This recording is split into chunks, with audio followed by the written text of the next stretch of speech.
What is up, everybody? I am still alive.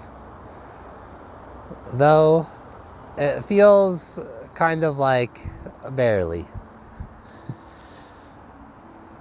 Being sick really sucks. I'm not very good at being sick either. I complain a lot. And then I get down on myself and just think that nothing is really worthwhile.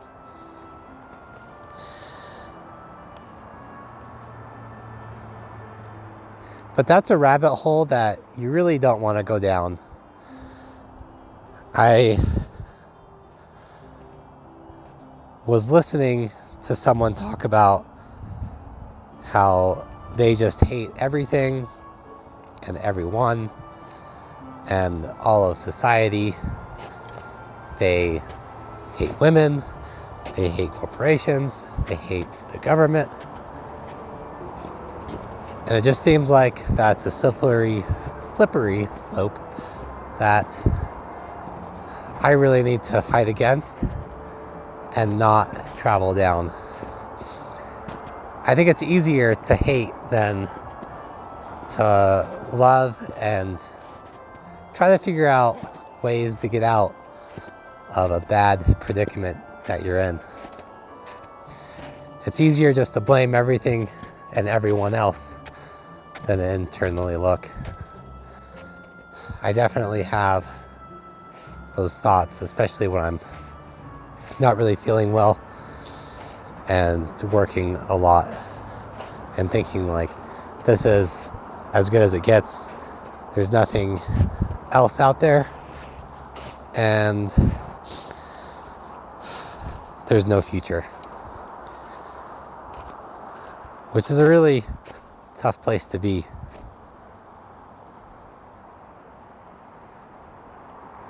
Even when I'm like in a place like this. I have really nothing and no reason to hate. Life is pretty good. And I just need to keep on that path. I'm sure that a lot of other people have this similar life experience. I think maybe because the media is so negative, movies aren't really as inspiring as they used to be. And I don't know, everyone around us seems to be more negative than they really need to be as well. It's like yesterday I picked up so many people who are on vacation, but most people had something to complain about. Not enough snow, it was too hard, it was too soft, there was too much sun, not enough sun. Every complaint in the book, I think I heard. And it definitely seems like there's a battle between people. Even when I go to pick up certain individuals and they have too much stuff, too many people or passengers, and I tell them, hey, I don't know, not everyone's gonna fit. And then they just yell at me and say, well, I'll find someone else that's picked me up. And it's like, aye, with pleasure, I will now move on. Because sitting in a vehicle with certain people for 45 minutes to an hour can be very taxing on your soul. I was talking to someone the other day in the ride, and they were talking about politics and Trump because we had an ICE protest here in town. And so they're telling me how everything was so bad and how they were in their house and just thinking about what they could do and how they had to make a difference and get out into the world, and that they just had to be standing up for the little guy, the immigrants or or brown people or whoever.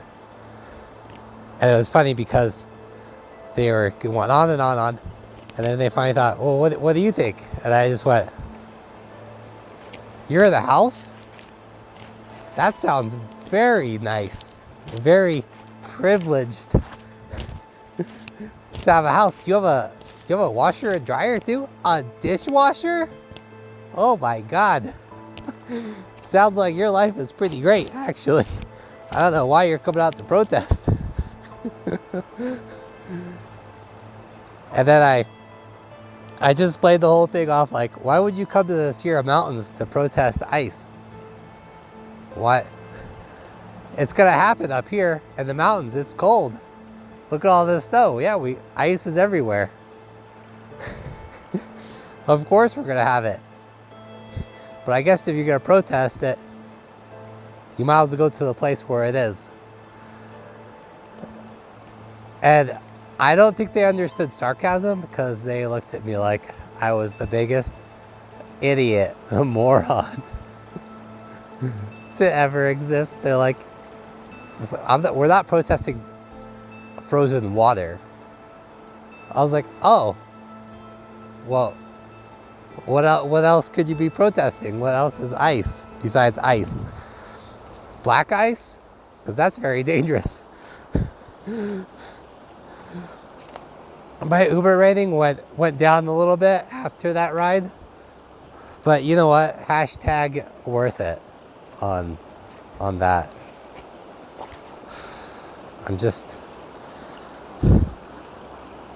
I know that I am really stupid. And my sense of humor is probably even stupider. But the fact that someone for a minute thought that I was serious blows my mind. I mean, that's just one story. I also tried to pick up another person, and he had a bunch of kids. Like him, his wife, and 3 kids. And I asked him, I was like, hey, when your kids get in the car, do you mind just monitoring your kids? Because they always end up kicking the back of my seats. Their shoes are dirty. You know, sometimes it rips up the little envelope holder and, you know, behind the front 2 seats. You know, then I got to go and clean them. And he was so angry that I implied that he monitor his own children and not let them kick my seats and everything, that he just said, we'll find a different driver. So that happened to me twice yesterday. And I just wanted to tell him, like, man, this is Tahoe, where there's like 5,000 people that live here full time. There's not drivers on every street corner. But I didn't tell him that. I just said, that's fine, sir. And I moved on. And I saw his request for a ride 3 more times. And I kind of felt bad. But,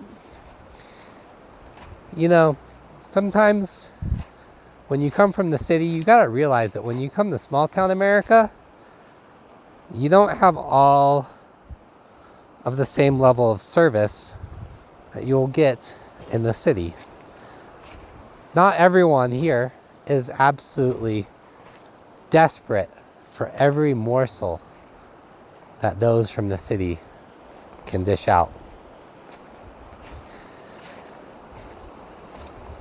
I'm not gonna lie, I was a little bit like, this guy wants a different driver because he wanted him to control his children, and now he can't get a ride. There's just a little bit of satisfaction in that. Just a smidgen. Or a smudgeon.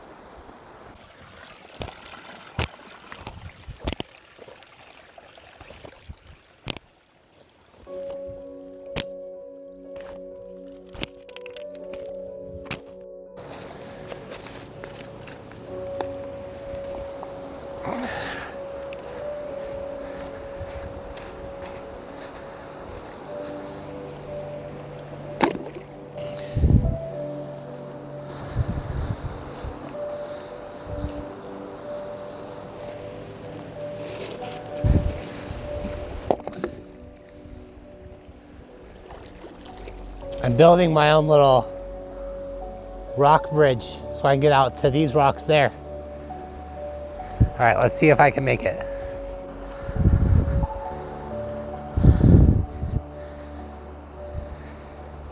Easy. Okay. I made some supports for this rock. Oh. It might not look very far, but it actually is. So now I just need to do a little hop and a skip.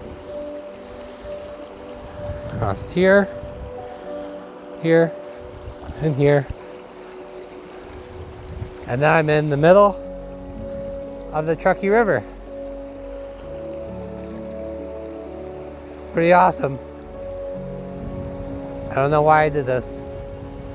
I don't think it's as cool as what it seemed like it would have been. Risking wet shoes. You know what? Maybe it is worth it. So this whole thought of mine popped up because there is a YouTuber that I follow, and he basically just like sits in his chair and talks. He talks all about movies, culture. And then today I saw a video and he just said all I have is hate, and how he hates everything and he sees no point in life. And I think I could kind of relate to that message, but yet I really don't want to relate to it, because it is easier to just say that you hate rather than to have love and appreciation for life. I'm not really here to do the easy things. I'm kind of here to do the hard things. And it's harder to have appreciation and to love and to give back and have compassion for other people. It would be easier just to say life sucks, it's everyone else's fault, I'm the victim of circumstances, and that so many things were done to me to justify my feelings and emotions.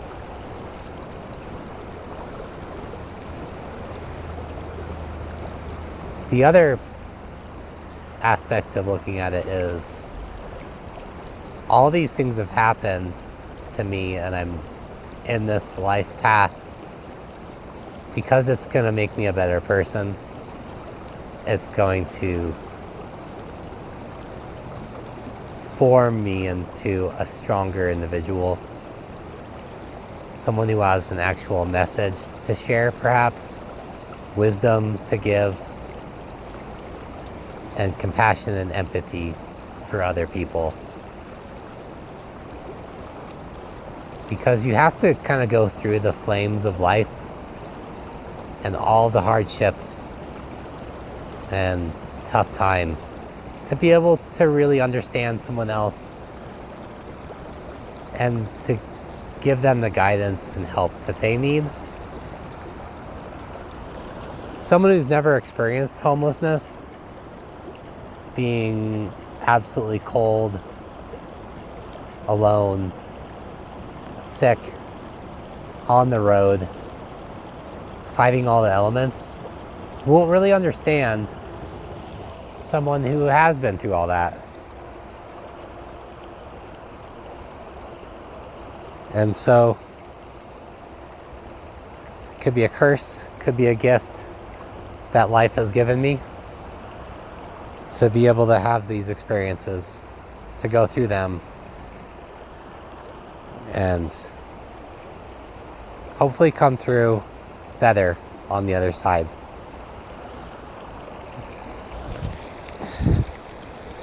To see the beauty in life, not just all of the negative and hardships.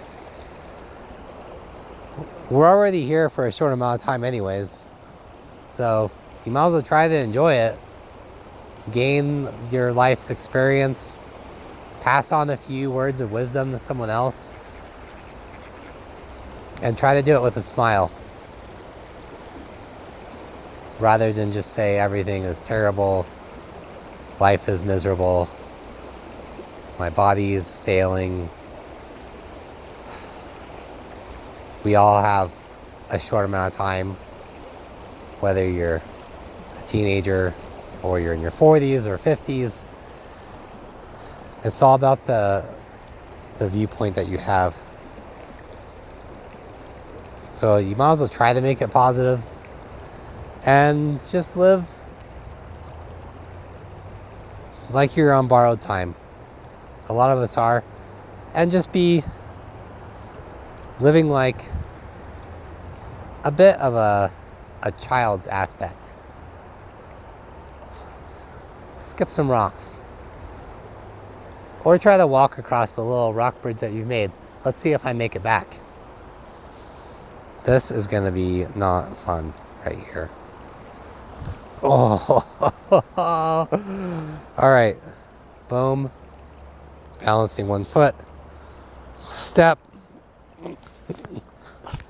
Oh my God. That thing was wobbling. That was not a good set of the rock. But I made it.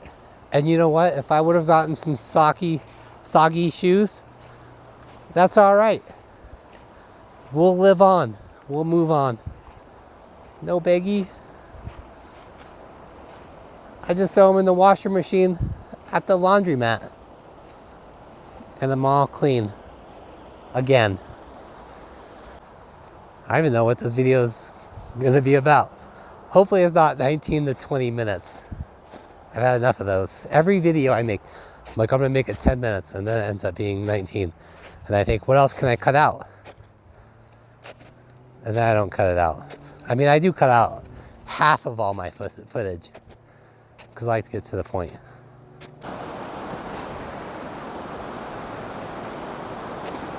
Sometimes I try to think about everything that could be negative or is negative in my life and try to think, well, how could I make that more of a positive experience? Being single, you have a lot of freedom to do whatever you want every day. You know, you want to go camping, you want to go to an amusement park or go to a movie. Sure, you might be doing it by yourself, but you can do whatever you really want.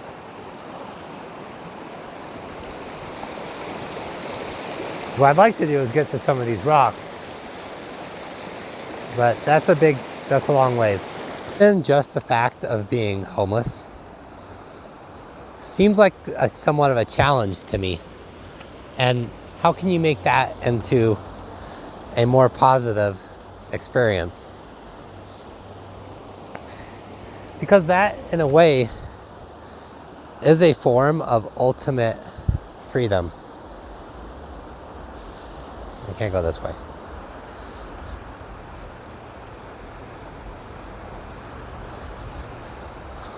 Oh man. Oh, look at it. This is not a good predicament. But it would be cool to see as a challenge how far you could go with that. With just being uncomfortable or being comfortable being uncomfortable as maybe like a homeless individual, like filling up a backpack and seeing how far you can get. Maybe like go travel to a new city or 50 or 100 miles away from where you have your home base. Trying not to use any money. I don't know, just kind of embracing that adventure side of living out of one bag and just wander.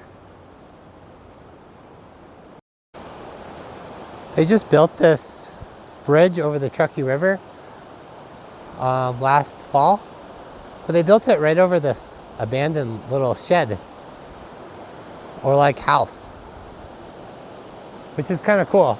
I've never noticed it until I came right down to the riverside. There's a fence up there, but most fences I feel are meant to be hopped. And someone might yet come down and yell at me for coming down here, but that's also part of life, is perhaps pushing your own boundaries and your limits, breaking the rules every once in a while. A lot of times people just complain about life and how hard it is and how much they've been compacted into like this little bubble and everyone's against them. Well, you could be miserable following the rules, or maybe you just break a few and you find some happiness. The path is yours, wherever you choose. You can choose to be unhappy and miserable, or maybe you can break some of the rules and be happy. So that's what I recommend. Maybe just break out of your own comfort zones. Instead of looking at all the negative, try to find something that's positive, or turn that negative into a positive.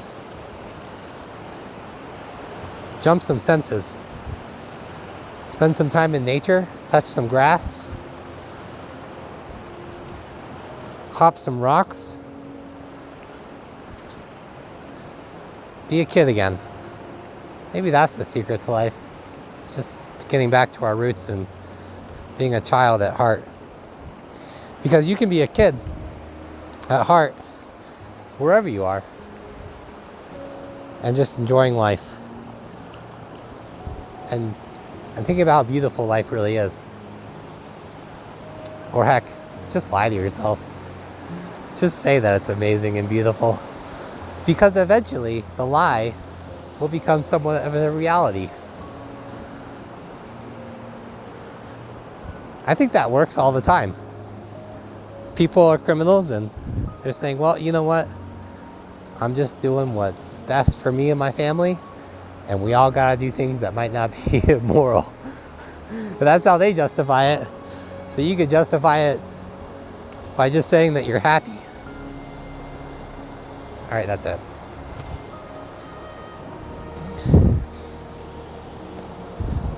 I was hopping a ton of these rocks, and I stepped on the shore, and one rock just kind of like tilted, and my whole foot went in the water. And like the whole thing from being in the middle of the river, and then actually when I'm on dry land is when I soak my shoe. Amazing.